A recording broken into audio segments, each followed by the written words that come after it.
Hi guys, welcome back to AFTV News Daily. I'm here with Turkish. How you doing, man? Yes, I'm good. Yeah, feeling good? Yeah. Excited for the weekend? Well, excited for tomorrow night. I keep feeling we've got midweek football.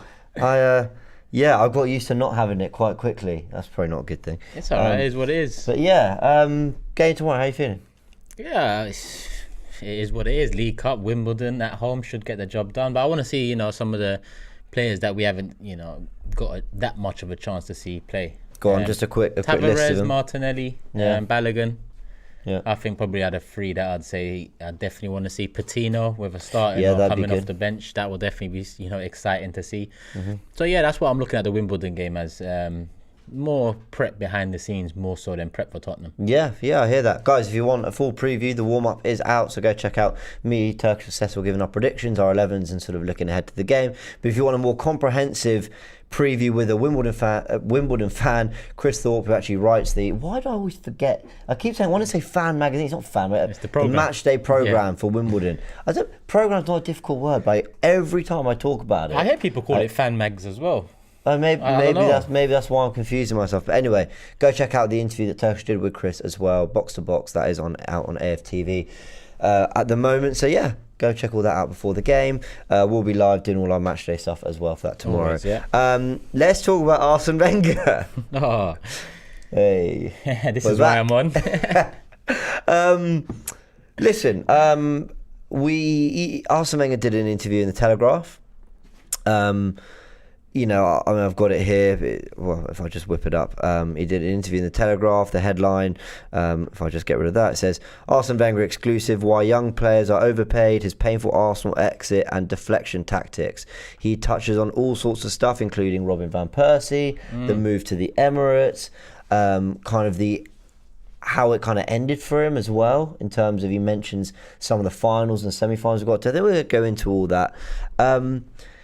I suppose we're not here to pick it apart, in terms of, or maybe we are, I don't know, in terms of what's true, what's not, what benefited Arsenal, whatever. But I suppose it's just interesting to discuss. And I think that the first thing is kind of what he said about the Emirates Stadium. I've just got a quick quote here. He said, I gave the best years of my career to develop what I think is important, the stadium, and pay it back and put the club in a position where it was capable of facing the future. I am most proud of putting the club in that position. We've heard the whole, if we go to the Emirates, we'll compete with Bayern Munich and all that. I don't know. I guess I'm just asking, what's your kind of general reaction to those quotes and the Emirates move in hindsight? What was the first thing he said there? I gave the best years of my career to develop what I think is important, the stadium. And that to me is where he, slips up. Right. Surely the fans are important.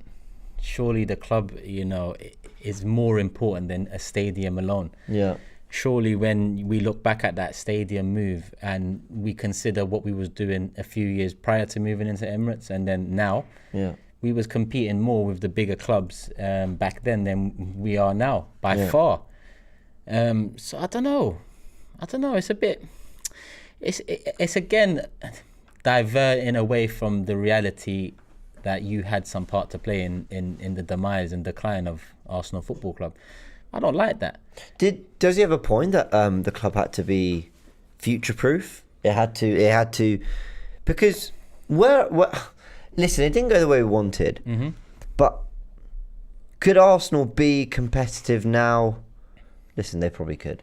Fans are probably going to say, of course they could shut up, and that's fine.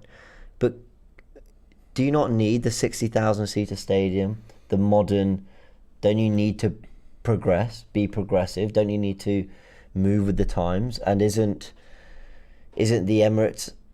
It's at least I know it's tainted with what's happened on the pitch, but in terms of a move for the club, it doesn't make sense to do that. One thing I'll give him with his comments is that back then, because I was very much still a young man, but I was still very aware of business and so on.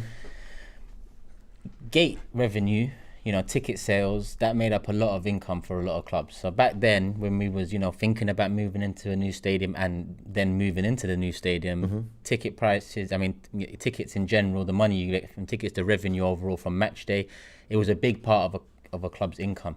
But as soon as we moved in, or near enough the same time, the main forms of income changed very quickly. Broadcast and Sky, commercial deals and all of that. So, I'll give it to him that at the time, it was important, but it wasn't as important as other things, in my opinion. And obviously, when we look back, we can see that if you ask, 1,000 Arsenal fans, would you rather have built upon the squad we had them times and used the money that we used to move into a new stadium on the playing squad and, other areas? Would you do it? I think you're going to get yes more than you're going to get no. It's so difficult because is that because of the stadium, or is that just the way football went and it happened to be? Let me tell you the reason I say that, okay? Because I understand how people feel about the Emirates and everything. Maybe because as an Arsenal fan, I've spent near enough 99% of my... I've been around longer than that. A very large proportion of my time as an Arsenal fan has been watching Arsenal at the Emirates. So maybe that's why I've got that affection. Yeah. But what I would say is there an argument, don't hate me, that the plan for a long time worked, which is we're going to move to the Emirates. We're going to have to sell top players, but we're going to stay in the Champions League competitive. And actually, we did. And actually, I can even think to 2014, we should have been in that title race, / bar some injuries and bad defeats. You think even, 2015-16 when Leicester won it, that was the year we really could have won the title. So we were still very competitive. There's the odd Champions League semi-final in there. And actually, where it really went wrong was almost this acceptance of that's where we are, and then there wasn't that big injection of cash. Like if that had happened, if we'd got through that bit, which I actually think we manoeuvred quite well, to then go, right, we've got Alexis and Ozil, now let's build on it. Karim Benzema, Virgil van Dijk before he went to Liverpool. Like if we'd built on it properly, maybe we'd say that journey went well. You said in some of that, bit you just had, you said, did their plan work a bit? Yeah. Their plan worked exactly to how they wanted it to work for many years. And that was, doing the bare minimum and getting the most out of it. That was their plan. Well, yeah. And it wasn't Wenger's plan. I put it to Kroenke, but Wenger was a part of that plan. Okay. He had to be in some, sort of agreement with that direction. And listen, we talk about the problems, and I talk about it especially a lot with Kroenke and how we've come here and the humps in the road and the moments of rapid decline and what's behind those moments. And not once has any of these people ever come out to fucking take ownership. Right. And that, you know what, it makes me mad that Wenger comes out yet again to defend his actions and defend some of the things he done. But again, you haven't owned up to why we fans feel like this. You haven't owned up to the part you played in the decline. We're going to get further into his comments, but that comment alone, it annoys me because all of a sudden he's making it seem like his main priority was making sure we're financially stable moving forward. When in reality, we can't tell whether we was or wasn't going to be if we had stayed in Highbury. He's creating, a facade, let's say. The primary target for fans isn't a new stadium. The primary target for fans, especially at Arsenal around that time, is to carry on competing. Now, we believed in them that to carry on competing, we have to move. But again, we look back at the last 15 years and either we look back at it and say they was right, or we look back on it and say they was wrong. And they was wrong because we fell off competing. But isn't the Championship full of, former great stadiums and former great clubs that were huge, and things went badly and it declined, and do you not sometimes need an Emirates stadium to be like, play at the Emirates, lads? I know we finished 8th. Sorry, Thomas Partey, I know we finished 8th, but come play at the Emirates. Does that not play a part in at least giving the at least giving the what's it called, the impression we're still massive? But that's what it is. Like, okay, if we talk about Emirates Stadium and the attraction of it, I think Jack Grealish said maybe 5 years ago, that's his favourite pitch. Yeah. And then he signed. It was only like 2-3 years. He signed for Man City. Yeah. So we created an illusion We of course, create something to attract someone. Yeah. And if we was attracting them based off of that, then I could say, yes, James, you're right. Yeah. But we are not using it, and we haven't used it as part of an attraction. You can't solely use a stadium or solely use London because other clubs got stadiums now. And other of course, clubs are you in can't London. solely use that. But I believe that the Emirates. I don't know whether it was a good move or not, because I think the reason Arsenal have declined since 2004 when we won the title is for lots of reasons. I also think a big part of it is we've had chances to win titles and injuries got in the way. I think people look back at 2016, 2014, 2007, 8.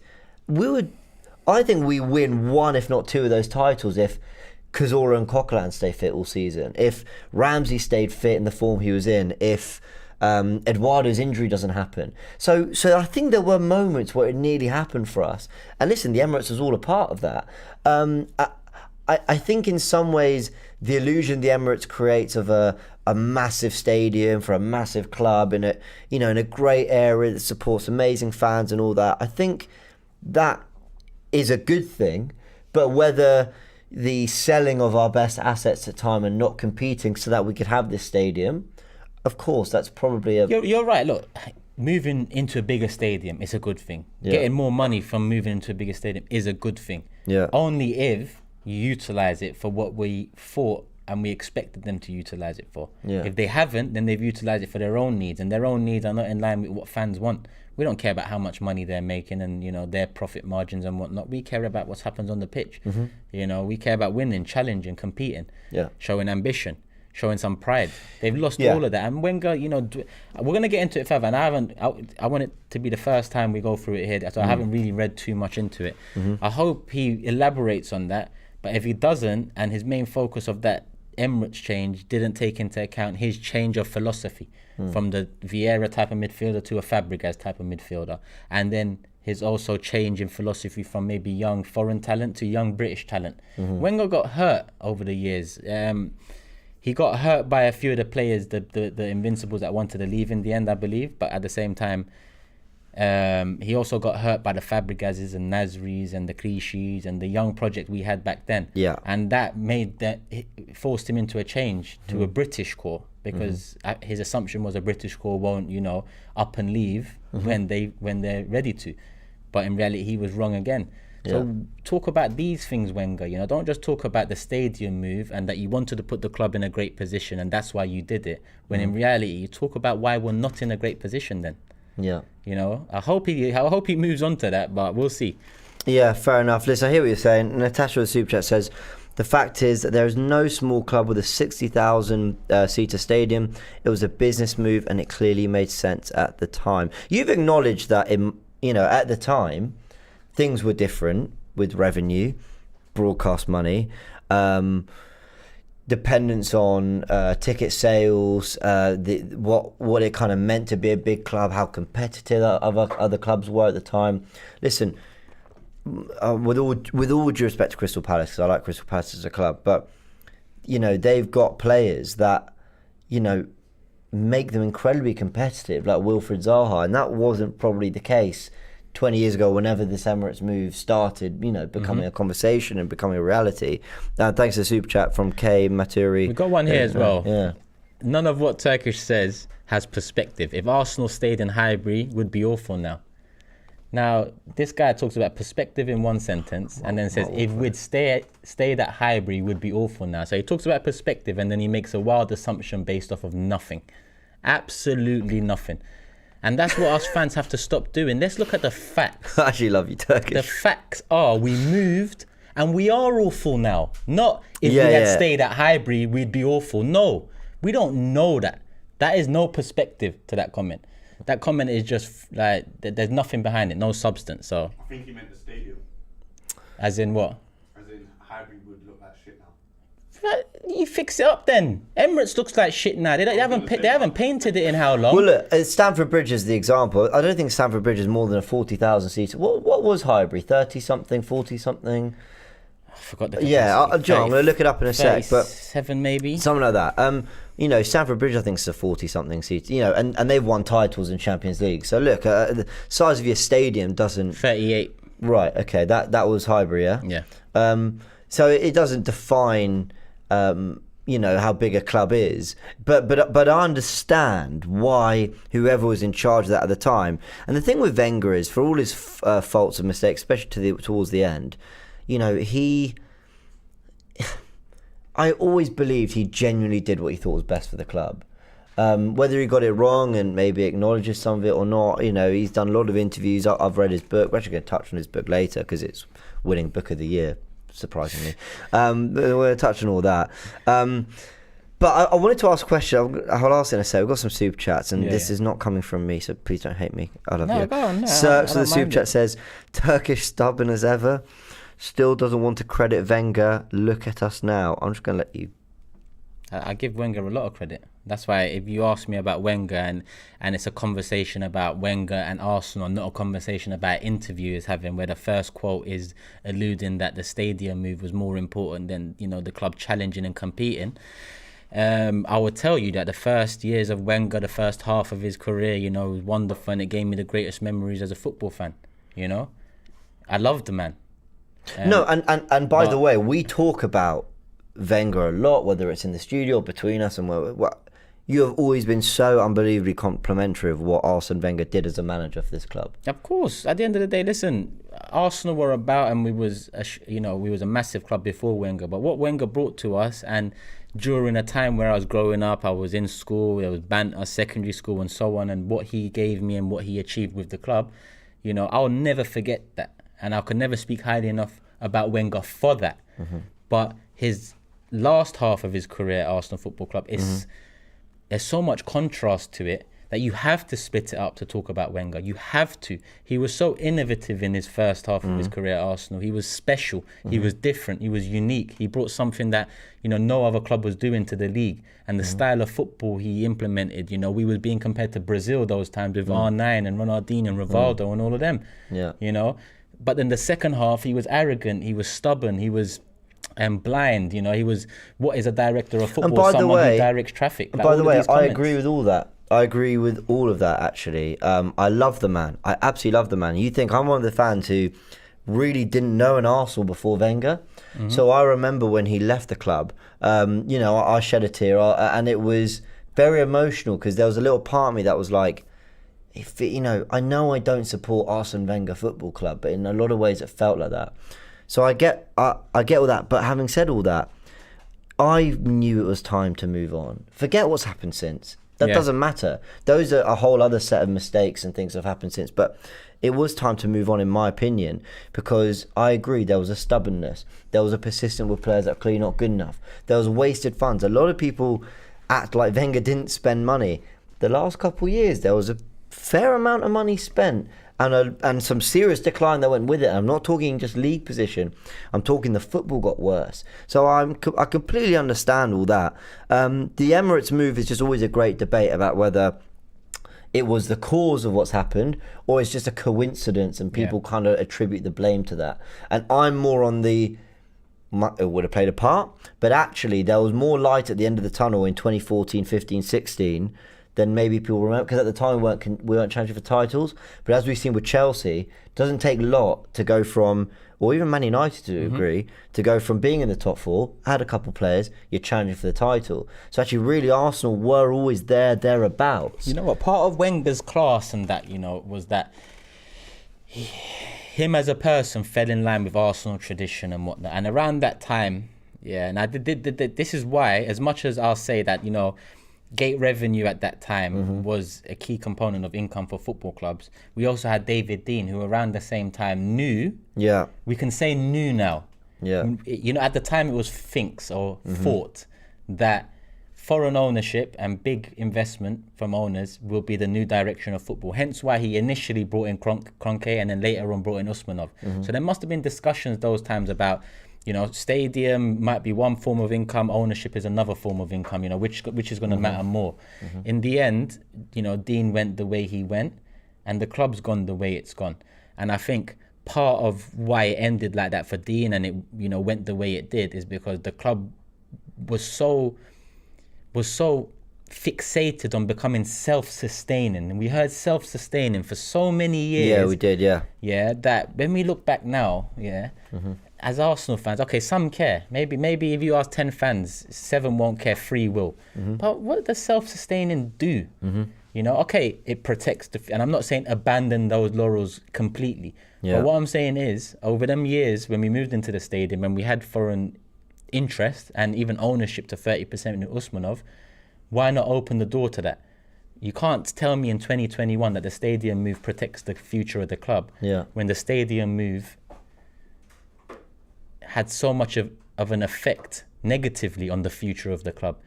The players we could buy after the Invincibles and even the first year of moving into Emirates is a completely different level than the players we can buy now. Yeah. That's because of where we are. I hear that. Super chat from Natasha says, everyone knows that Wenger had a big ego. It made us great, but it made us what we are today as well. Cheerall says, Wenger knew and protected us from the Cronkies. He knew they would not spend and still got us into positions to compete. His efforts are why Arteta got money. Interesting, take that one. Sangyuk says, I loved Wenger, but I don't know why fans are saying Wenger in right now. Shake my head. He lost the plot towards the end. Bellerin left back, Ramsey right mid, 6-0 at Chelsea, 6-3 at City, 4-0 at Liverpool. 4-0, that's the generous one. There was 5-1s, there was all sorts. Can I add something as well? Because also, yeah, you know how a lot of people say Wenger in. Also, a lot of the chat is like, you know, Turkish is negative, Turkish. Okay, I've heard it before, but today it's quite a lot more than usual. Yeah, I'm surprised, which actually. Which is rare because it's talking about Wenger as well. But now listen, yeah. Imagine you're a match-going fan. You're spending money, home, away, merchandise, all of that, yeah? And a manager, and not only a manager, Arsene Wenger comes out, yeah? When asked about ticket prices, when we are just about scraping into top 4 year on year, and he says the ticket prices reflect the football on show. That's a direct quote. Now, our ticket prices were the highest in Europe at this point. Barcelona with Messi, Real with Ronaldo, Bayern Munich, Juventus, Milan, Man United, Man City, Liverpool, Chelsea. We had the highest ticket prices in Europe. Now, if you're not a match-going fan, I can understand that won't mean much to you. It's a throwaway comment. But if you are and you've spent hard-earned money and time traveling up and down to see an underperforming, lack of ambition, a side that, you know, is a shadow of its former self, and then be told that you're paying that because of the quality on show. Yeah. I'm sorry, as someone who's been there, who's doing that, who's done that, that is a complete slap in the face from the man I loved. Yeah. So it's not, you know, I'm not sour about Wenger for no reason. No, I understand. I'm sour because that's one example of him being stubborn and indicating that he's not against us fans, but he's got a chip on his shoulder. Yeah. And he's not shaking it off. Director of football. We all wanted him to have a director of football. We wanted Wenger in that structure. What did Wenger come out and say? What's a director of football? Someone who directs traffic. Like, come on. Like, no, I know. I look how many clubs have been successful with one, and that's the point. Super chat from Chris. We would have won the league in 15-16 if Cazorla was fit. How long would it have taken for a forced stadium move due to disrepair? Emirates would have cost twice the price now, and maybe not been down the road. Black Caesar says Wenger's worst 2 seasons are better than Emery and Arteta combined. He deserved to at least finish in the last year of his contract. Shreth says, you either die a hero or you live long enough to see yourself become the villain. Harvey Dent in The Dark Knight. Wenger is jealous. Mikel getting 200 million. Wayne says, a lot of Arsenal fans are rewriting history. Wenger's last years, his recruiting was awful. The club is now suffering because of it. One thing I would say as well, on the Emirates, I know I've been playing a bit of devil's advocate, trying to put the other side to you, but the one thing I will say is, whether the stadium is the reason for what's happened, you can't charge the highest season ticket prices. You can't be in one of the biggest stadiums, have one of the richest owners, sell a dream and spend as little as you did on the squad, and have a summer where you finish third and go, check, 10 mil. 06, 07 was when we moved into the stadium. That was our first season, right? 2006, 2007.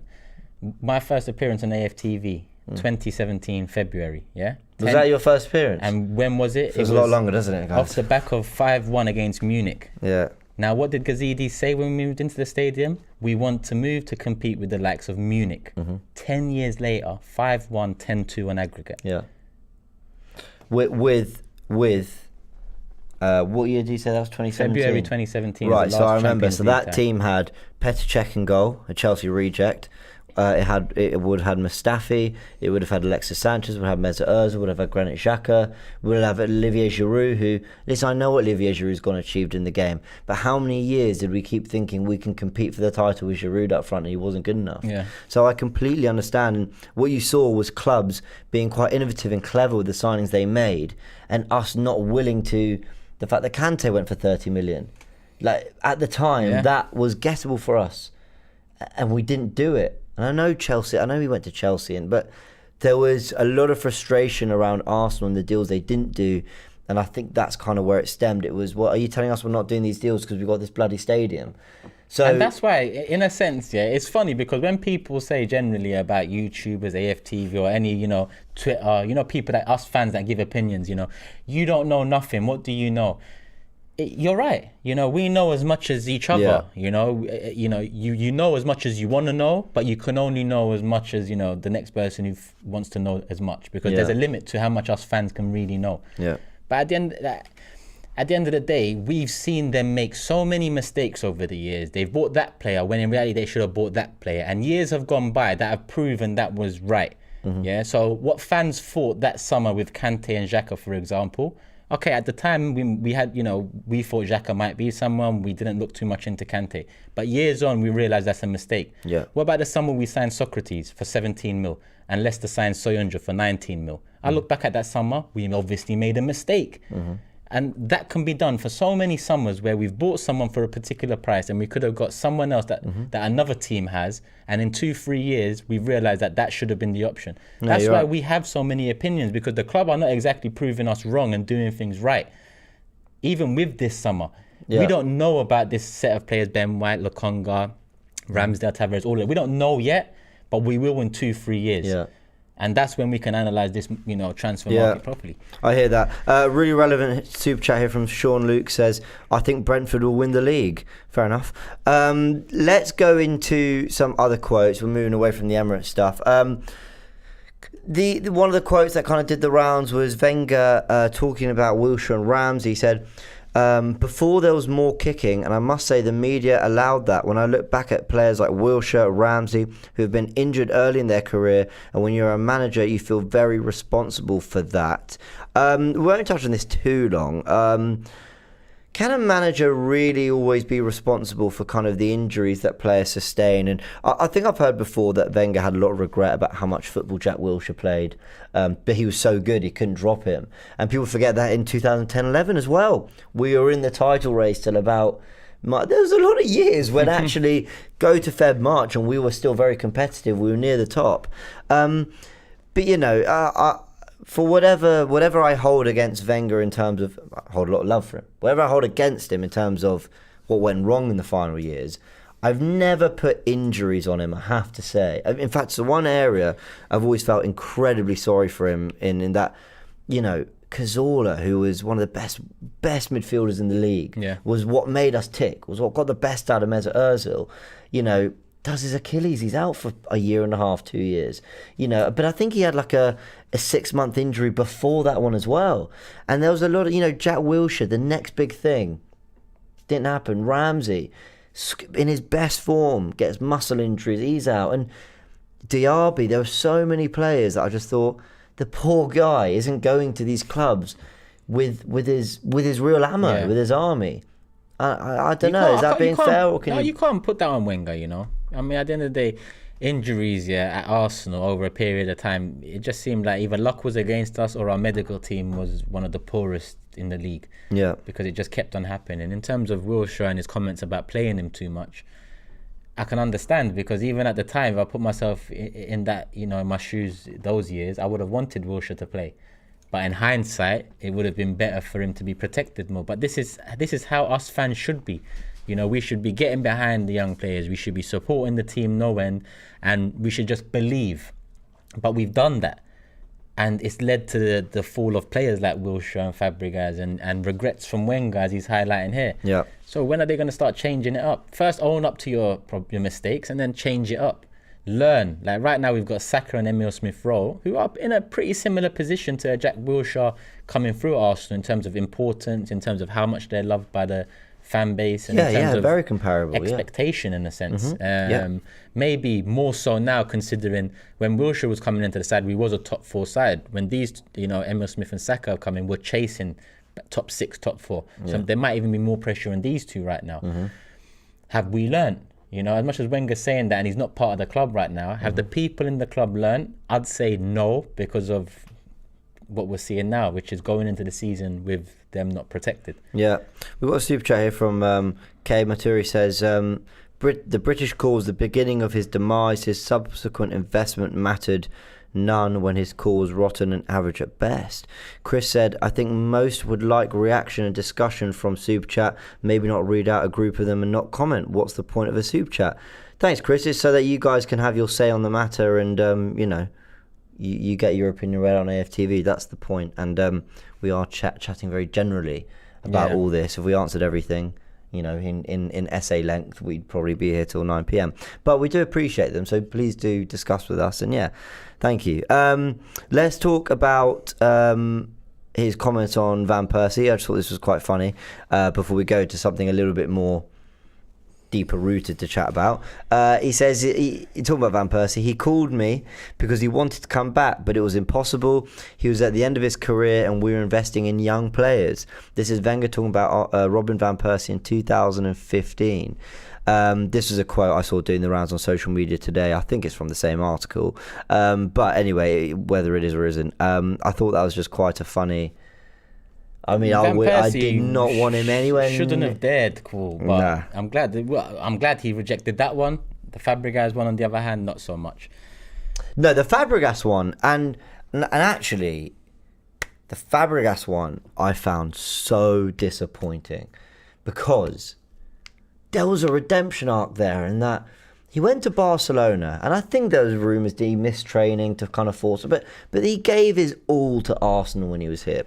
And really, fans didn't have a problem. They were sad for the club. Yeah. But he went home. For Fabregas, cool. He went home. He went back to... And it didn't work for him. He had a good 3 years there. And we had the chance, and we signed Ozil the year before, to just bolster that central midfield with some real talent. And we just let him go to Chelsea and Mourinho. And he won the title. And the thing was... And he was integral to that first title. He was integral. And do you know what? Do you know what's so annoying? We didn't sign him because we had Ozil. That's what we heard.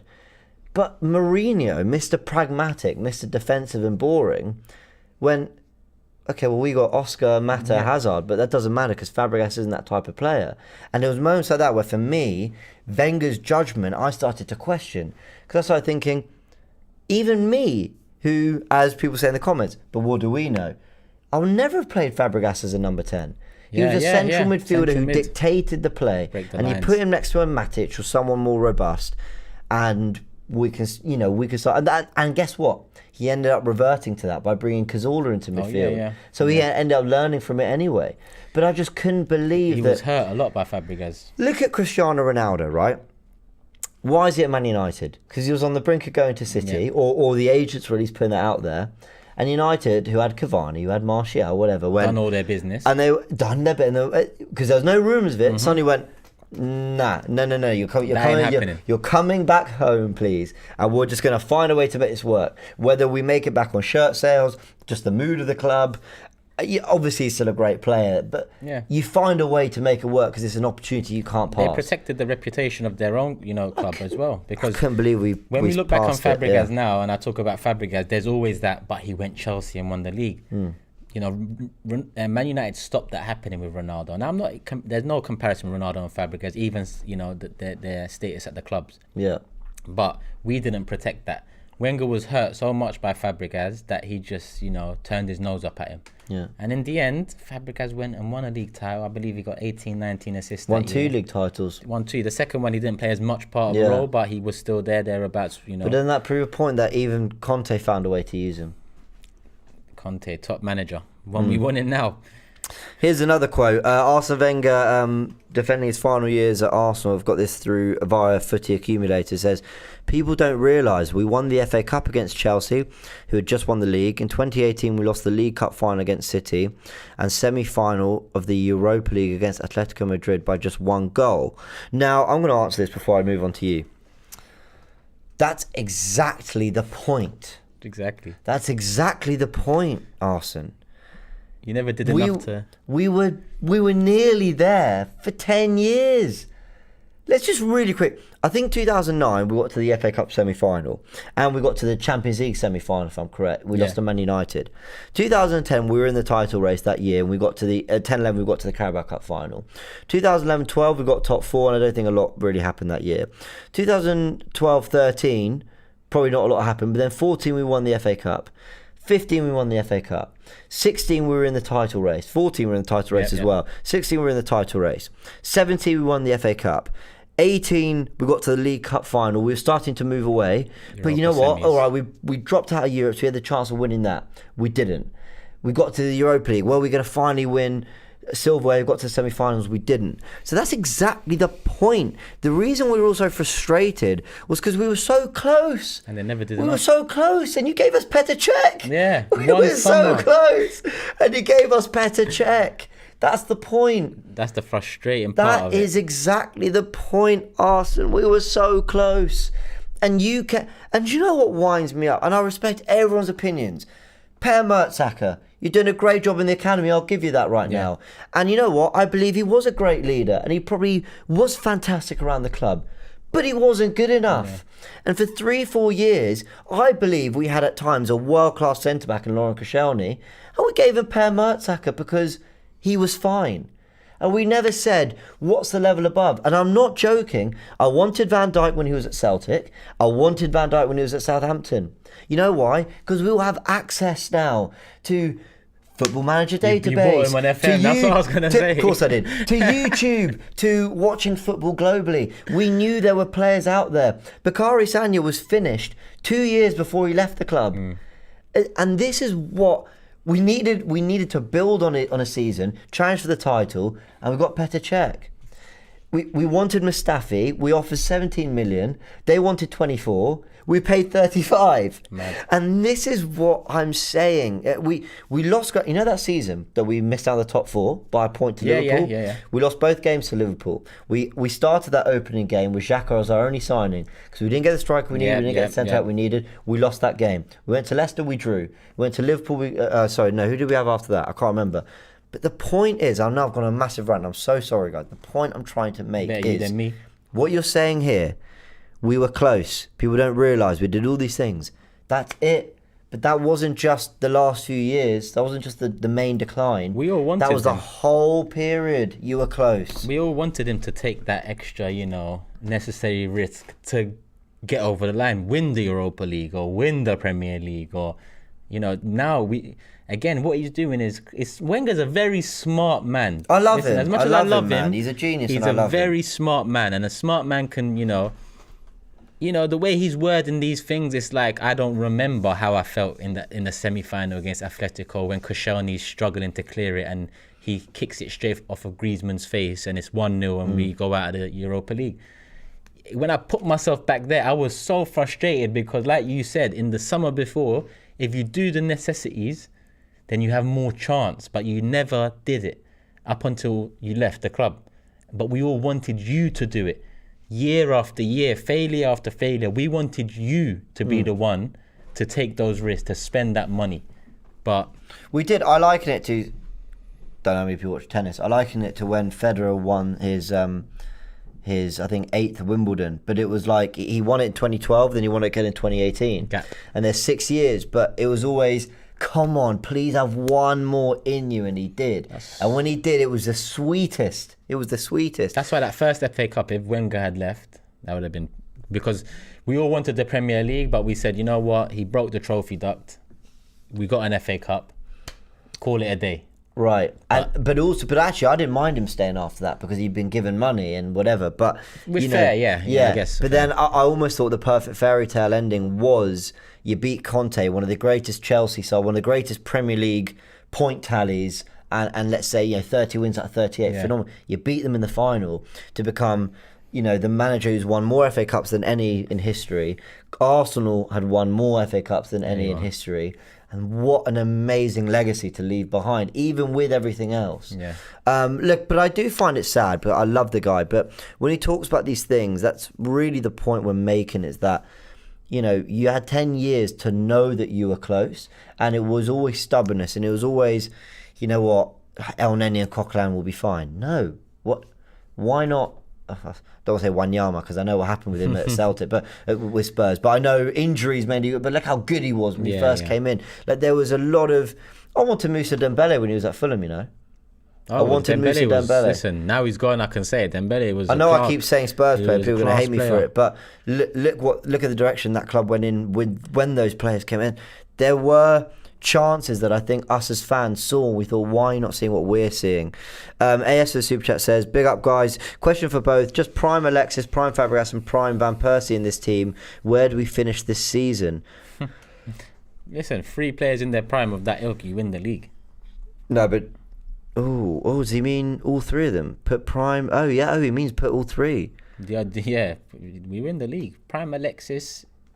Who's the best? I don't know if we win the league. Who's the best? We had prime Fabregas and Van Persie. Who's the best attacking winger in the league right now? Salah. Yeah. I'd say Alexis. Okay. A level below. They're different, but a level below.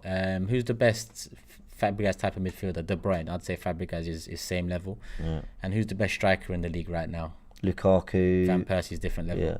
You think Van Persie? Yeah. Van Persie in his prime. Van Persie was unbelievable. Level. Listen, I hear what you're saying. Be interesting to see what Arteta did with that. Probably have Van Persie drop into holding midfield. Yeah, that's kidding. Love you, Arteta. Treth says, this Wenger protected us narrative is BS. The doc tells you if you have cancer, they don't hide it because it's the right thing to do, and you can take steps to treat it on time. Giroud cost us 15, 16, 12 games, no goals. Okay, I think the analogy is he knew what he had to work with and didn't address it, and that's the treatment. No, I mean, it's not the best analogy, but thank you for the super chat. Uncle Mad says, results were embarrassing, recruitment was laughable. I mean, some of the results were definitely embarrassing. The recruitment, went down a cliff. Wenger actually went quiet for a few years and came back trying to justify himself. That's all I see now. He's come back, tried to justify it through rose-tinted glasses, when I can put myself in all of those years and know that I was so angry, so frustrated, and so upset with what we've become and what Wenger aided in us becoming, that he shouldn't come out now and try and paint a pile of shit in gold, because it was not shining. I love Arsene. We're going to keep talking about it because his book's just won Book of the Year for the Telegraph. There's a lot going on with the Telegraph. So the winner, sure, let's just go into it. But I was just going to say that I love Arsene. I really wanted it to happen for him. That one more title, that one more moment, even just that European trophy that he was missing. But I think sometimes, and this is not just him, this is pundits I've heard, this is some other fans, I think people think we're stupid and forget how we felt back then. Yeah. I think people think that, compared to now, that seems good. No, I don't forget how I felt back then. I know I was moaning because we finished 3rd or 4th and didn't challenge for the title. If I was offered 3rd, 4th right now, I'd bite your hand off. But this context is completely different. And actually, us fans, sometimes we get called impatient or whatever, but we actually have a very good appreciation for context, and none of us are sitting here going, no, I want the title. Yeah. I want the title. No, and I think sometimes when I read these quotes and stuff... the worst one? Go on. I bet you wish you had Wenger back. Be careful what you wish for. And they erase the last 2 years of finishing out a top 4, and they say, he always used to get you top 4 and play attacking football. Well, the last 2 years, go back and watch those 2 years of football and tell me what our style of play was and where we finish. Yeah. Yeah. Sidan says Fabregas ain't even better than Maddison. Mad, I see Listen, someone else say level. behave. De Bruyne's levels above. Listen, Behave, Fabregas. behave, don't. You don't even. One of the Yeah. one of the best, says Fabregas.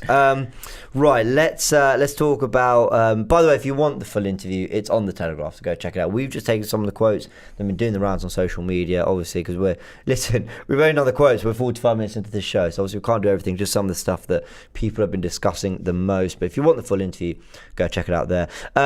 So the winner of the Telegraph overall book of the year is Arsene Wenger's My Life in Red and White. Which, do you know what? I've got it over there. You just talk for a sec while I go get it. Yeah, well, he said his life in red and white. I actually bought the book and then I didn't even open it because I asked someone who read it through in the first few days whether he exposes any of the Nothing. The necessary exposures. Nothing at all. So I read it. It was a nice read. I learned some stuff about history. It didn't expose anything. Do you think I'd like the read of that? No. It's not what I'm looking for, is it? How much older are you than me? Like 6 years, maybe? Yeah.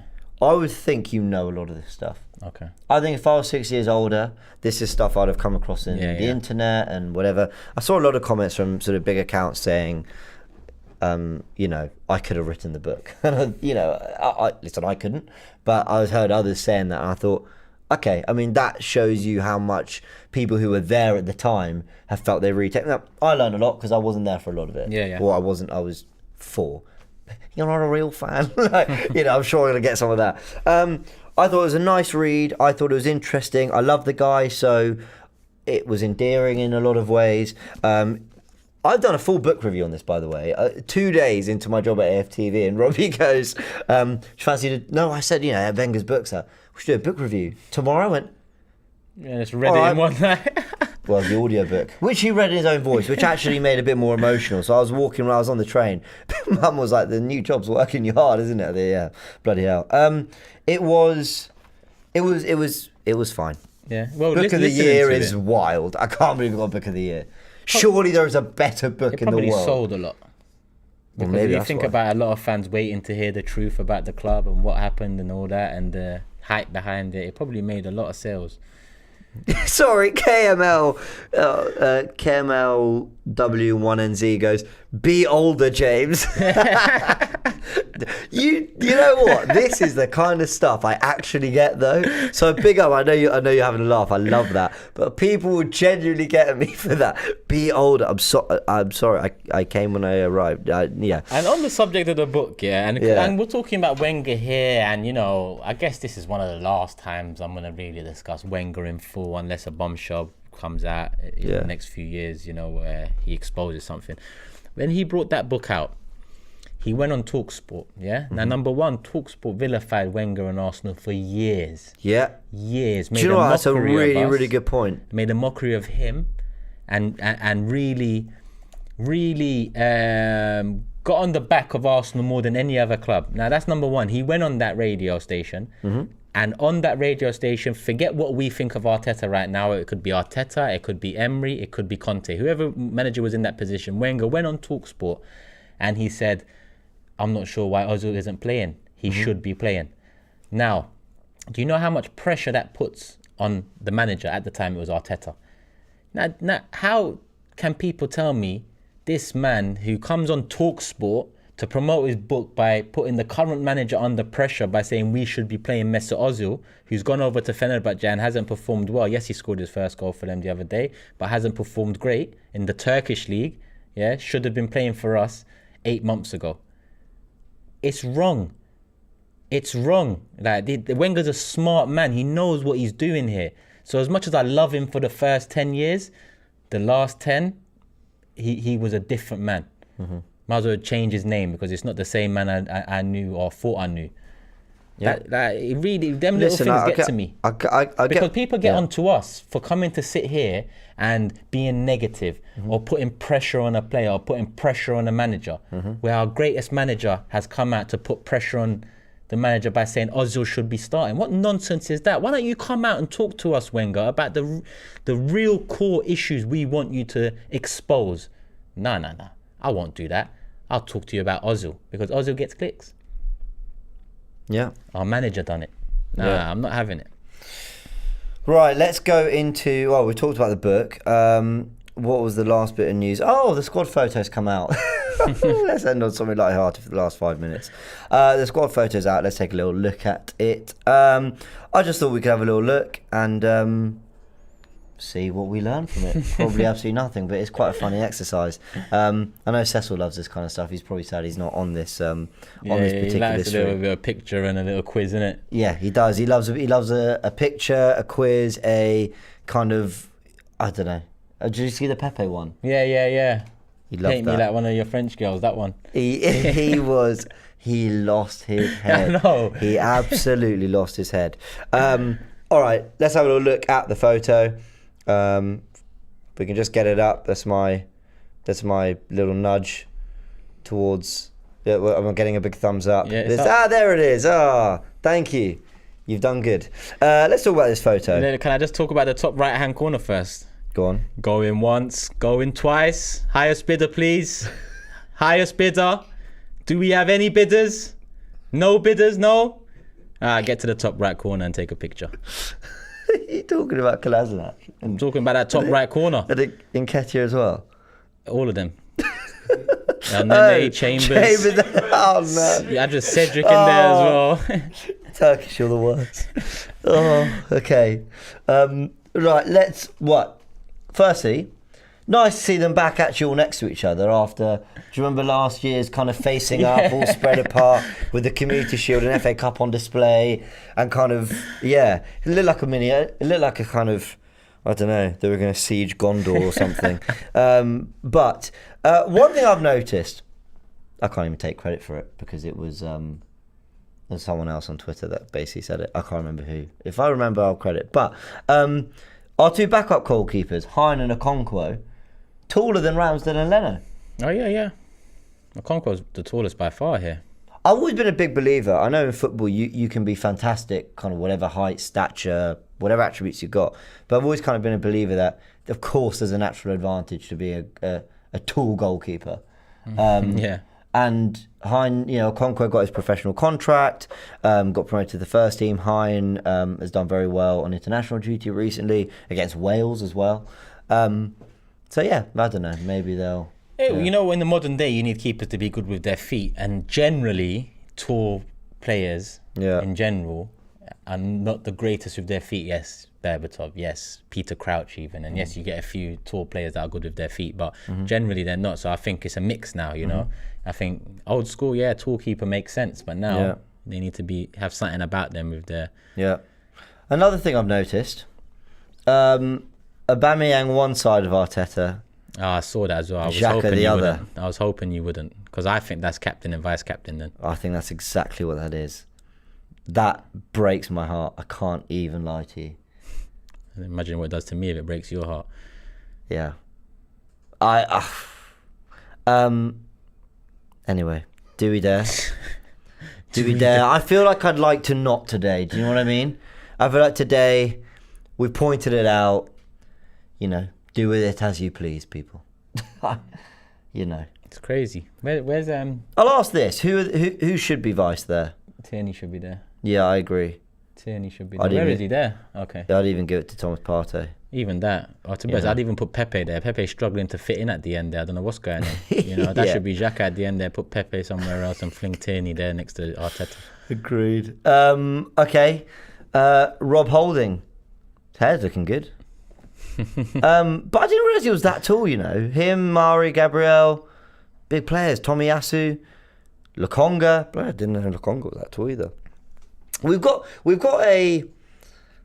definitely got a physical presence at the back. Now, whether they're going to be well coached all season, whether they're going to do their jobs, whether they're talented, that's, you go and get that from a photo. But they're big players. You can kind of see why. Well, two of that four did so well against Burnley.